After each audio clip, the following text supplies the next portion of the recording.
తోటి ఇచ్చిన మాటలను కూడా నిలబెట్టుకుంటూ ముందుకు పోతుంటే టీఆర్ఎస్ నాయకులకు నిద్ర పట్టడం లేదు. అందుకనే ఇష్టానుసారంగా దుష్ప్రచారం చేస్తూ ఉన్నటువంటి పరిస్థితి. ఈరోజు రాష్ట్రంలో ఎక్కడికి వెళ్ళినా కూడా సన్నబియ్యం కావాలని ప్రజలు అడుగుతున్నారు. అది రోజు కూలి చేసుకునేటువంటి ప్రజలు కూడా మరి పొద్దున్ననక పోయి వచ్చిన తర్వాత కడుపు నిండా తినాలంటే మరి రుచికరంగా ఉండాలి, సన్నబియ్యం మాకు కావాలి. రేషన్ కార్డులలో కూడా సన్నబియ్యం, రేషన్ కార్డుల ద్వారా కూడా సన్నబియ్యమే ప్రజలు అడుగుతున్నటువంటి పరిస్థితి.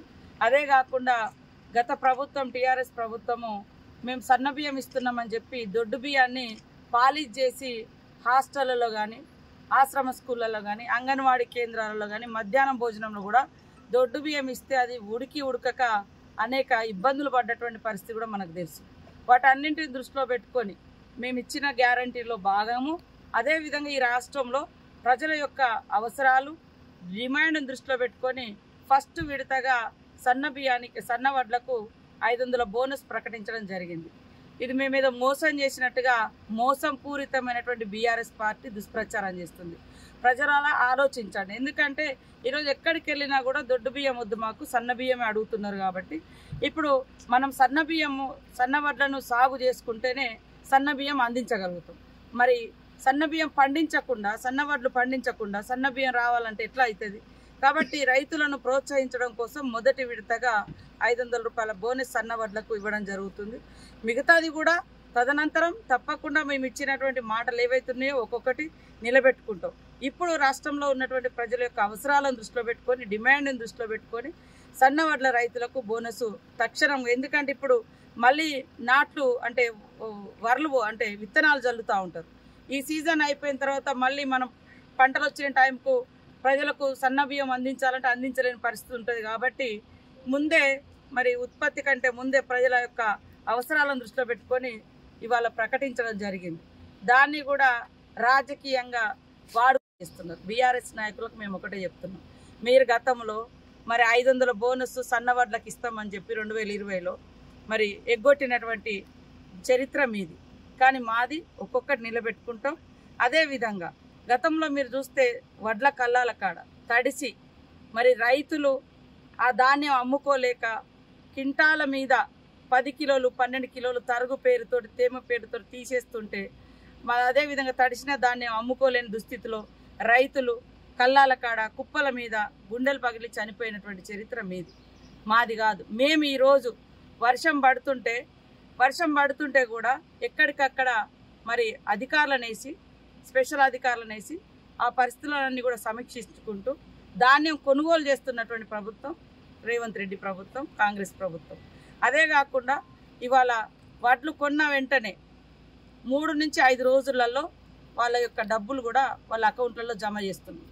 ఇవన్నీ గతంలో చూస్తే మరి గతం కంటే ఇప్పుడు మేము దాదాపుగా 4 లక్షల మెట్రిక్ టన్నుల ధాన్యము ఎక్కువ కొనుగోలు చేయడం జరిగింది. ఇప్పటికే గతంలో ధాన్యం కొనుగోలు కాక ఎక్కడికక్కడ కల్లాలలుండి రోజుల తరబడి, నెలల తరబడి కూడా మరి అమ్మినటువంటి వడ్లకు డబ్బులు రావాలంటే 45 రోజులు పట్టేది. కానీ ఈరోజు 4-5 రోజులు పడుతుంది. అందుకనే రైతన్నలారా ఆలోచించండి. ఇవాళ కేవలం అధికారం పోయిందనేటువంటి అక్కస్తోటి టీఆర్ఎస్ నాయకులు, బీఆర్ఎస్ నాయకులు దుష్ప్రచారం చేస్తున్నారు. మొన్న ఎంపీ ఎన్నికల కంటే ముందు మరి పదే మీకు మాకు 1%, మీకు మాకు 1% ఓటింగ్ తేడా అని అన్నారు. ఎస్ 1%. మరి ఎంపీ ఎలక్షన్లలో పెద్ద ఎత్తున తీసుకొచ్చుకుంటామని చెప్పి ఎలక్షన్ల రోజు బీజేపీకి సపోర్ట్ చేశారు. రేపు వాళ్ళ ఓటింగ్ శాతం చూస్తే తెలుస్తుంది రాష్ట్ర వ్యాప్తంగా బీఆర్ఎస్ ఓట్లు బీజేపీకి పోయినాయి అనేది. కాబట్టి రైతన్నల కోసం ఆనాటి నుంచి ఈనాటి వరకు ఏకకాలంలో రాష్ట్రంలో, దేశంలో 70,000 కోట్ల రైతు రుణాలను మాఫీ చేసిన చరిత్ర ఆనాడు కాంగ్రెస్ ప్రభుత్వంది. రాష్ట్రంలో వైఎస్ఆర్ గారు ఉన్నప్పుడు సోనియమ్మ గారి ఆదేశం మేరకు రేపు కూడా మరి ఆగస్టు 15వ తారీఖు వరకు రాష్ట్రంలో ఉన్నటువంటి రైతుల యొక్క రుణాలు మాఫీ చేసేందుకు ఆర్థిక వ్యవస్థ చిన్నాభిన్నమైనా కూడా మరి అన్ని అవసరాలను, ప్రజల యొక్క అవస్థలను దృష్టిలో పెట్టుకొని మరి ఒక క్రమశిక్షణ కలిగినటువంటి విధంగా కాంగ్రెస్ ప్రభుత్వం పరిపాలిస్తుంటే తట్టుకోలేకపోతున్నారు. అనేక రకాల దుష్ప్రచారాలు చేస్తున్నారు. వాస్తవాలను వాస్తవంగా మాట్లాడితే బాగుంటుంది, కానీ దుష్ప్రచారం చేసి రాజకీయ ప్రయోజనాలు పొందుదామంటే అది ఎవరు కూడా హర్షించరు. అందుకనే రాష్ట్ర ప్రజలారా, రాష్ట్ర రైతన్నలారా ఆలోచించండి. కాబట్టి మీ యొక్క ఇవాళ మీరు డిసెంబర్ నుంచి జనవరిలో కూడా కొన్నప్పుడు ఒక్క తరుగు లేకుండా రైతులకు మరి ధాన్యాన్ని కొనుగోలు చేసి సకాలంలో అకౌంట్లలో డబ్బులు వేయించింది. ఇప్పుడు కూడా తడిసిన ధాన్యాన్ని కూడా ఎక్కడికక్కడ కొనుగోలు చేస్తూ ఉన్నాం. టీఆర్ఎస్ నాయకులు ఎట్లా అంటే వర్షం పడుతుంటే వెంటనే అక్కడ పోయి కొనండి అనే పద్ధతిలో మరి మాట్లాడుతున్నారు. వాస్తవానికి వర్షం పడ్డా తడిసినా కొనే బాధ్యత మాది అని మేము చెప్పినాం. కానీ మీరు కనీసం ఎప్పుడన్నా మాటని ఇచ్చిరా? ఈరోజు మాట ఇచ్చిన ప్రకారం కొనుగోలు జరుగుతున్నాయి. కాబట్టి ఇలాంటి దుష్ప్రచారాలు మానుకోవాలని కోరుతా ఉన్నాం.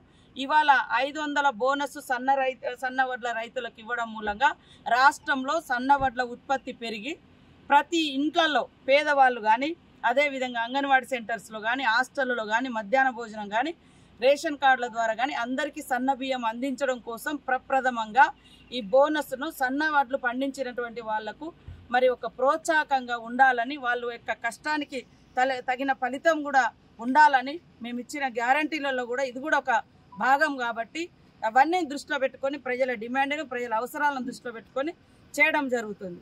కాబట్టి రైతన్నలు ఖచ్చితంగా ఆలోచిస్తారని మేము ఆశిస్తూ ఉన్నాము. దీని మీద జరుగుతున్నటువంటి దుష్ప్రచారం కూడా ఎవరు నమ్మద్దు. తప్పకుండా ప్రతి గింజ మేము కొంటాం. అదేవిధంగా సకాలంలో మీ డబ్బులు మీ అకౌంట్లోకి వస్తాయని తెలియజేస్తాము.